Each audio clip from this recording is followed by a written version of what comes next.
หอยครับอะไรทำอะไรนะครับ หาหอย จะเจอไหมครับ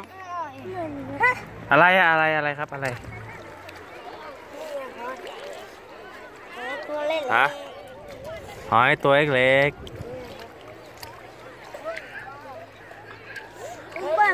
พรชัยเล่นน้ำเบื่อเหรอครับเดี๋ยวรัวๆมาฮะ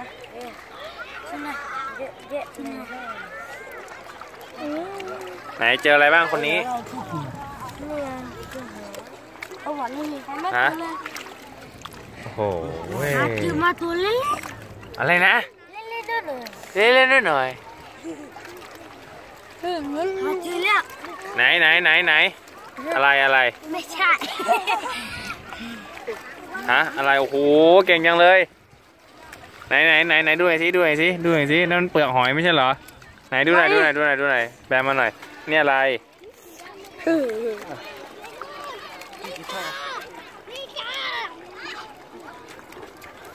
อะไรครับฮะ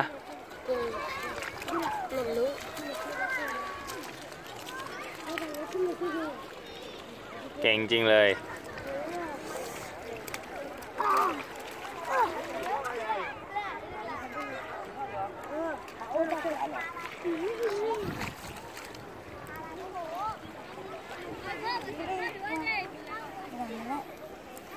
ขุดเข้าไปชอบไหมเนี่ยฮะชอบเหรอครับพรชัยไม่เล่นบ้างหรอครับเบื่อเหรอสุชาดีทำไรอะไรนะครับอันนี้คือทำอะไรนะครับ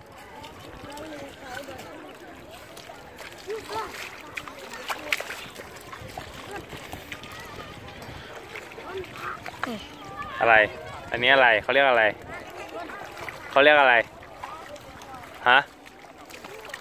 เรียกอะไรนะ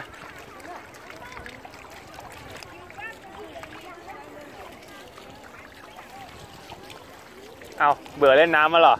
ทำไมขึ้นมาหมดเลยอ่ะเล่นเอาได้เล่นฝั่งดีกว่า